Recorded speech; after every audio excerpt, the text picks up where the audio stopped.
Did Klay Thompson go from a Mavs need to Mavs luxury? If so, it's dangerous for the rest of the league.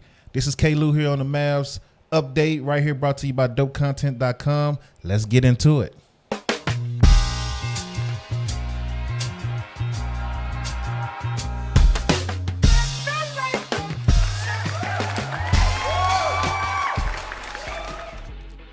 Yep. Thank you for joining us once again on the Dallas Mavs update, brought to you by dopecontent.com. Yeah. We are now also brought to you by DallasMavsUpdate.com. Yeah. So now, if you are a supporter of the Dope Content community and you're looking for Dallas Mavericks exclusive content from us, you can now go to DallasMavsUpdate.com.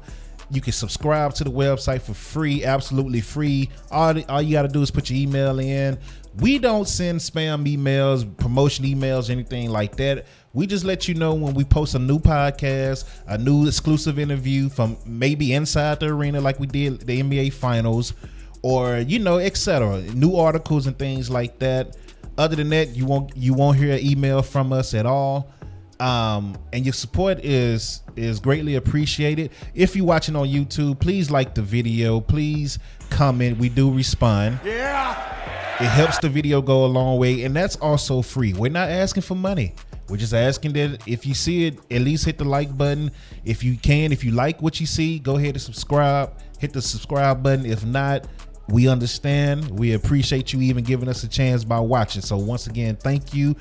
Salute. Dopecontent.com, DallasMavsUpdate.com. Yeah. Now, let's get into it, man. Dallas Mavericks in their last 9 games, they are 8-1.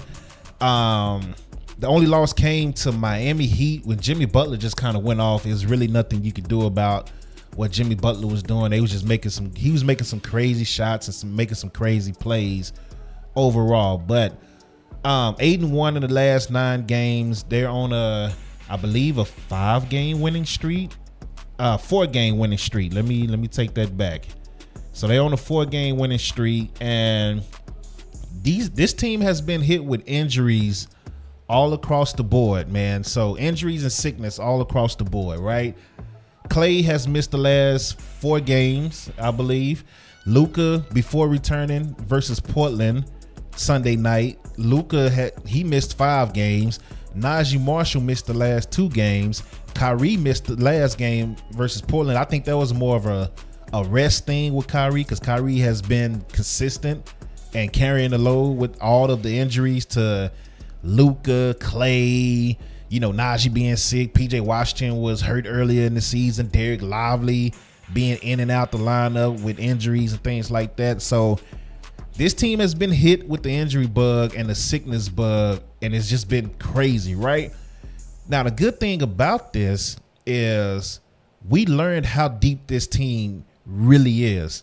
With all these injuries and everything, we now have a good sense of how deep and how good this team really is. So this is why I say Klay Thompson possibly went from a Mavs need to Mavs luxury, right?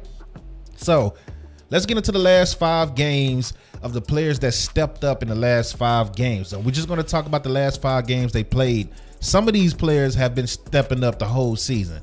But over the last 5 games, Spencer Dinwiddie getting more playing time with the injuries to Luka and Klay. He's familiar with the system because he was here during the Western Conference Finals run. Jason Kidd's first year as a coach, so he knows how to play with Luka. He knows the Jason Kidd system, yada, yada, right? He gets more playing time. In the last 5 games, getting more playing time, he's averaged 15.4 points, 7 assists, 2.8 rebounds. Yeah. Dinwiddie is killing it, right? Quentin Grimes, he started the last 5 games thanks to the injuries, right? And this guy is somebody that was benched earlier in the year. Like he was a coach's decision not to play. And Jason Kidd basically said, if you want to play, you got to start making effing shots. That's what he said about Quentin Grimes, right? So he goes from coach's decision not to play to being in the starting lineup in the last 5 games. And in these last 5 games, being in the starting lineup, he has averaged 18.2 points, 5 rebounds, and 2 assists. Yeah. You really can't ask for much more from a role player than 18 points, 5 rebounds, and 2 assists, right? Quentin Grimes has stepped up. Naji Marshall has been killing it the whole season. But let's give you his last 5 games that he played before getting sick. 19 points a game, 3 rebounds, 1 assist, and he's killing it on both ends of the court, defense and offense. Like, Naji Marshall was the guy that brought in to replace Derrick Jones Jr., who Mavs fans fell in love with, including myself. We didn't want to get rid of Derrick Jones at all. But once we signed Naji Marshall, a couple of our content creators, including myself, we made videos saying, hey, don't panic. We lost Derrick Jones, but Naji Marshall is legit. And Naji Marshall might bring a factor that Derrick Jones don't even bring, right? And now we're starting to see it because this guy can bring the ball up the court.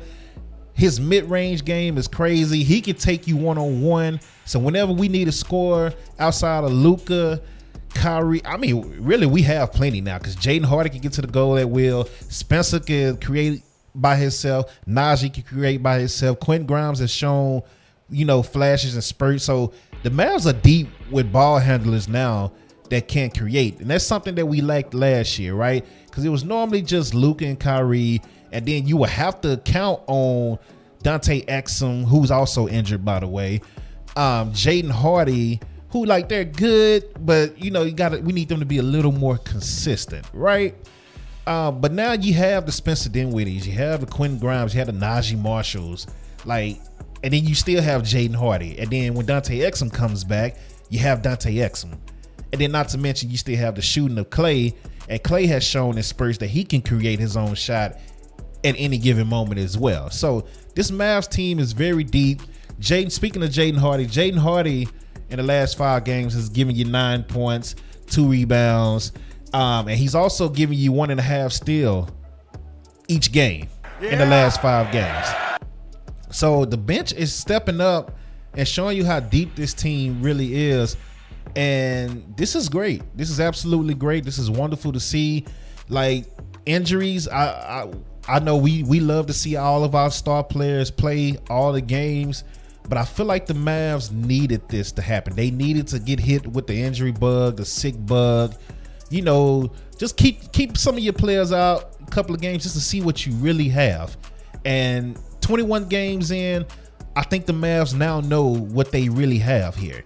And that's why I say Klay, who was a major need coming off that final series against Boston last year, when you just didn't have any outside scoring outside of Luka and Kyrie was struggling in that series. You didn't have anybody else putting up points, and you needed shooting around you. So that's the reason Klay was added, because you needed somebody that could come in, shoot the ball, that's proven, that can make clutch shots, etc.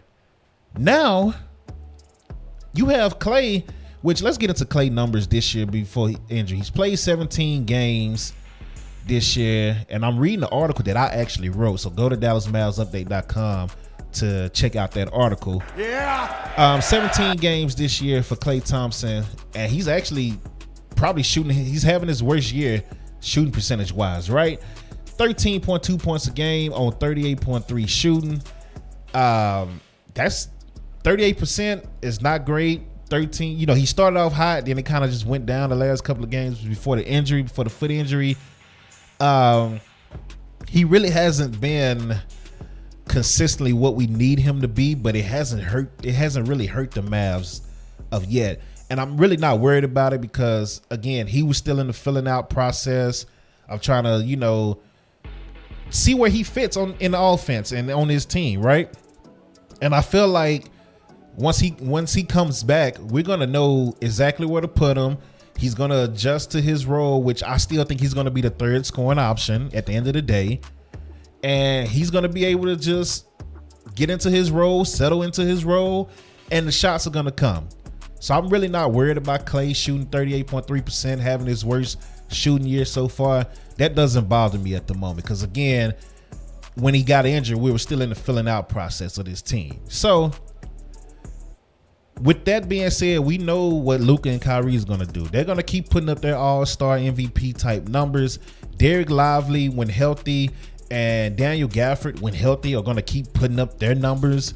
They're going to keep getting you their rebounds and, easy double-doubles based off of putback dunks, rebounds, alley-oops, and etc. Both guys have actually shown that they've added some post moves as well. So you've seen a couple of post moves, a post hook here and there from both guys. So shout out to D Lively and shout out to Daniel Gafford. Yeah.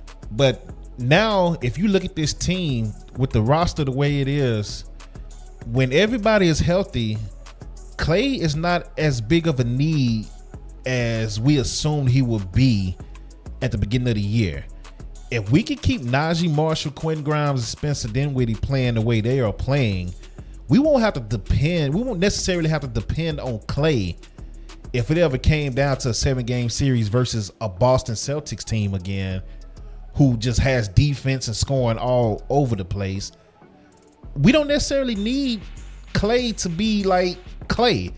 I mean, we need him to be solid still, but let's say if he has an off game, we now know that, okay, we have Quentin Grimes, Naji Marshall, we have Spencer Dinwiddie that can come in and get hot at any moment.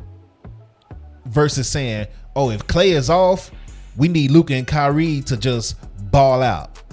Even PJ Washington has been shooting, a high percentage since being back from his injury. PJ Washington has been killing it since he's came back from his injury. And I feel like it's no need to even highlight what PJ has been doing. PJ is the heart and soul of this team from what it looks like. From seeing this team when he was out and seeing them now since he's been back, PJ Washington is the heart and soul of this team on both ends of the floor. I say both ends on the floor. I had to think about it because I know when I say both ends of the floor, people are going to be like, wait a minute, he's only scoring yada yada points. So I'm trying to, hopefully y'all understand what I'm trying to say there. Let's just put it like that. But he's the heart and soul of this team. He makes big shots. He made a big 3 in the corner in Portland. He's going after the rebounds. He's guarding the toughest guy, the best player on the other team. Like PJ Washington is, he's the heartbeat of the team. He's the heartbeat of the team. So I love what I'm seeing from the Mavs. Tonight they will take on the Memphis Grizzlies, who are currently on a 6-game winning streak, which is crazy. Let's double check. Let me make sure I say that right, because I don't want to say that wrong. I know they take on Memphis tonight. And yeah, Memphis is on a 6-game winning streak. So Dallas, 4-game winning streak. Memphis is on a 6-game winning streak. Dallas is 13-8.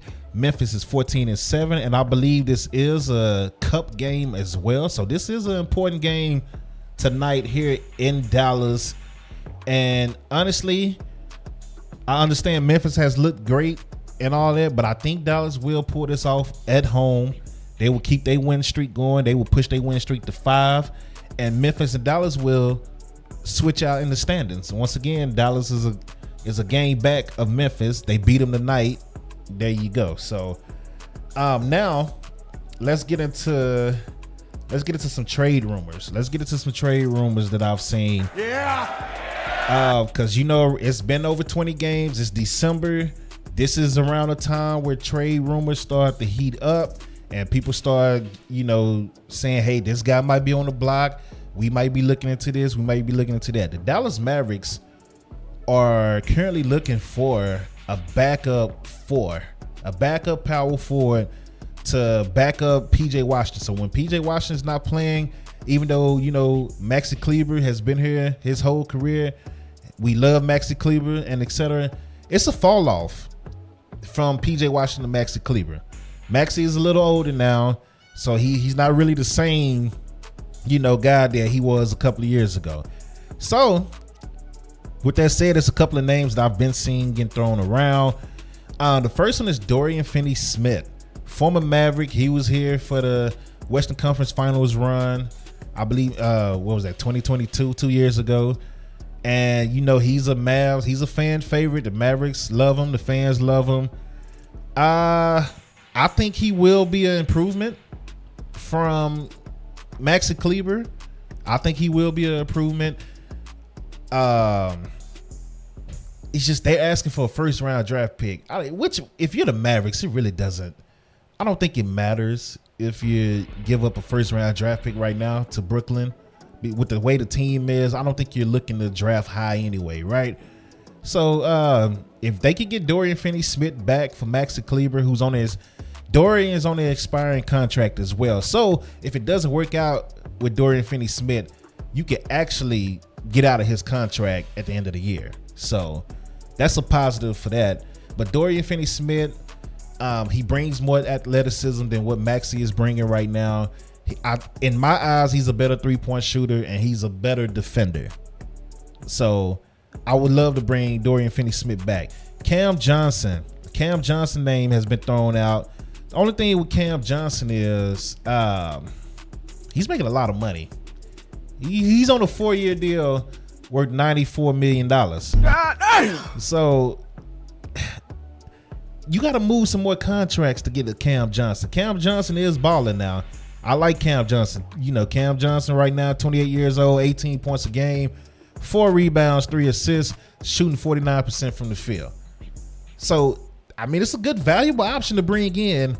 But when you know that he's making that type of money, $94 million, pretty much $95 million, and then you have PJ Washington on your roster, you have Luka's contract. You have Kyrie, who you know you're going to re-sign and you're going to throw the bag at him. You have Klay Thompson on your contract. You're going to have to, make decisions on Lively and Gafford pretty soon, right? In the next 2 years, I believe, for those two. It's kind of tough to bring in a Cam Johnson unless you just know for a fact that Cam Johnson is going to put you over the top right now and this year. But again, who do you give up outside of Maxi and outside of can't even think of his name right now, and I'm mad.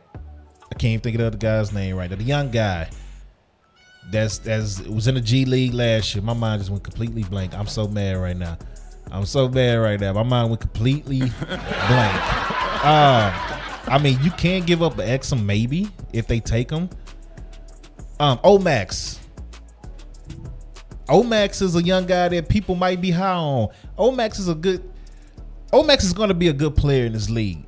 But for a team that's trying to go all in right now, I don't know if Omax fits, right? So Omax is a guy that you send off in a deal, to get somebody like a Cam Johnson. You send off an Omax with the Maxi Kleber. I can't believe I couldn't remember that guy's name, man. I don't know what's going on with me. Forgive me, y'all. I've been up since 5 a.m. So another name. This name I actually love. Obi Toppin, power forward from he's in Indiana right now with the Pacers. He's on a 4-year deal. His contract is only $58 million. I believe he's 6'9", 6'10", super athletic, man. And when it comes, he's not putting up the best numbers, right? He's only putting up 9 points a game, 3 rebounds, but he is shooting 54% from the field. And the thing is, I don't look at numbers when it comes to trading for players. I look at how can they fit in this system. Obi Toppin, to me, as a backup 4 versus Maxi Kleber and Omax, I would take Obi all day. All day. You can never go wrong with getting more athletic and getting younger. And Toppin can shoot the 3. He showed that against us when they played us. Just hitting threes like crazy. Him and Miles Turner. Obi is a guy I would love to get here. He's cheaper than Cameron Johnson. He's younger. He's 26 years old. Super athletic. Can jump out the gym. I think he will fit perfectly here in Dallas. So keep that name in mind. Obi Toppin from the Indiana Pacers. Another name that got thrown out, I saw this on Bleacher Report this morning, was John Collins. John Collins from Utah, former Atlanta Hawk, went to the Eastern Conference Championship, went to the Eastern Conference Finals a couple of years ago with Trae Young. John Collins, 27 years old, 18 points a game, 9 rebounds a game, 3 assists a game, shooting 53%. And his contract right now, he's on his last year. He has 1 year left. Actually, I take that back. He has 1 year left of his 5-year, $125 million deal. So if you do go after John Collins and it doesn't work out, you can get out of his contract, early on as well. So it's not like you're going to be locked in for, 3-4 years. Like, he has 1 year left on his deal. If it doesn't work for whatever reason, you can get up out of that contract. So that's a good option. That's a good option to look at. And I'm kind of confused on how the Mavs should look at it. Now, if you're looking at trading, please let me know in the comment section, Mavs fans. What would you prefer? Would you prefer to get a player that's on an expiring contract, like a John Collins, or would you look more into getting a good player that's locked in so you won't have to worry about re-signing him, a year or two later? Like, which one do you prefer? Do you prefer to be able to have the ability to get out of a contract, or would you like that player to be locked in already? Let me know in the comment section. Once again, appreciate you for watching. I just want to give y'all a hand clap if you are watching it, especially if you made it to this point. We are almost done. I'll try to keep these videos as short as possible. I saw another name, which I don't think this is going to happen at all, but this was reported. I want to make sure I get his name right. This was reported by Michael Scotto from Hoops Hype, and he said that the Miami Heat are currently, of course, they're not doing too well right now outside of beating the Mavericks last week. They're not doing too well overall, and they might blow it up. And he said if they do blow it up, the top two teams that could land Jimmy Butler will be Houston and Dallas. Now, I would love the Mavericks. I love the idea of having a big three, Luka, Jimmy, and Kyrie, but I'm not trying to give up multiple players for one player. I don't want to turn into the Phoenix Suns of last year. I don't want to be that team who is 3 players and your bench is gone. I don't want to be that team. And with Jimmy Butler, you're going to end up being that team because Jimmy Butler just makes way too much money. 48 million a year, over 48 million a year. So you have to give up multiple players, including people maybe like a Naji Marshall, a Klay Thompson, and throw in 2 other players just to match that contract. I don't want to do that at all. I don't like it. I love the idea. It sounds good on paper, video game wise. You have you have Kyrie, Luka, and Jimmy, and you still keep your bigs, but I don't want to give up 4 or 5 players just to get Jimmy Butler. I don't want to do that. So I appreciate the idea. I appreciate the idea from Michael Scotto from Hoops Hypes, but no, go ahead and go to Houston. If we got to deal with you like that, we got to deal with you like that. But my favorite trades, my favorite targets out of this list that I've seen that's been swerving around the Mavs, number 1, Obi Toppin. Just off top, I would love to have. I think he would fit perfectly here. Like I said, his numbers don't just stand out like that, but just system wise, I think he will fit here. And when you go from an athletic 4 like PJ Washington, and you could back him up with another athletic 4 that's young and just, yeah, you gotta take that. If he's available like they say, or if he becomes available in the next 2-3 weeks, you gotta take it. I'm sorry, you gotta take it. You gotta call him and see what's up with that deal. And like I said, old Max, Maxi Kleber, and whatever else, I'll throw in a Markieff or a Dwight Powell. I'm just saying, I love Markieff and Dwight Powell. I love all of them, actually. I love old Max. I love Maxi too, but I've personally been wanting to get rid of Maxi and Dwight for a younger 4, a younger backup 4 for this team for a while now. So thank you for watching, man. Thank you for joining. That's all I have for you today. DallasMavsUpdate.com. Klay Thompson goes from a need to a luxury, in my opinion. Trade targets, Obi Toppin. One trade I didn't throw out there, and I would love to have him back because of what he does on defense, and he's super athletic as well, and he knows the team, is Dennis Smith Jr. If Dennis Smith Jr. becomes available, I would call around and see what you can do for him as well. Because this man, I don't know if people have been keeping up with Dennis Smith, but he's still very athletic. He's shooting a better percentage than he did when he was in Dallas. He's more consistent with his shot and his offensive playmaking. And on the defensive end, he is a pest. Like, yeah, he gets up in you on the defensive end. So that's something you might want to look at as well. Just saying. But thank you guys for watching. I appreciate you for joining, man. This is, we're trying to build over here. We're trying to build a community. We do it all under the dope content umbrella. Like I said, we have the Cowboys section. We have the Dallas Wings section. We have the wrestling. We have the music, video games. We try to do it all here under the dope content umbrella. So thank you to anybody that supports the brand. And if anybody that's new, if you like what you hear, or if you like what you see, or even if you're like, I'm not sure yet, just thank you for giving us a try. Yeah. And, I hope that you come back and give us another try, or you watch some other videos that's on the page, on a, platform and yada, yada, or you go to the website or whatever. But thank you. Like, it doesn't go unnoticed. I appreciate anybody that's ever came through and watched at least 30 seconds of the video. All I ask is, if you do that, at least like it. Please hit the like button for me. If not, it is what it is. But thank you so much for joining. Thank you for watching. And until next video, or next time you see me, I hope y'all have a good one. Go Mavs. I got the Mavs beating Memphis tonight. And the Mavs will be on a 5-game winning streak. Yeah. Till next time, I'm out.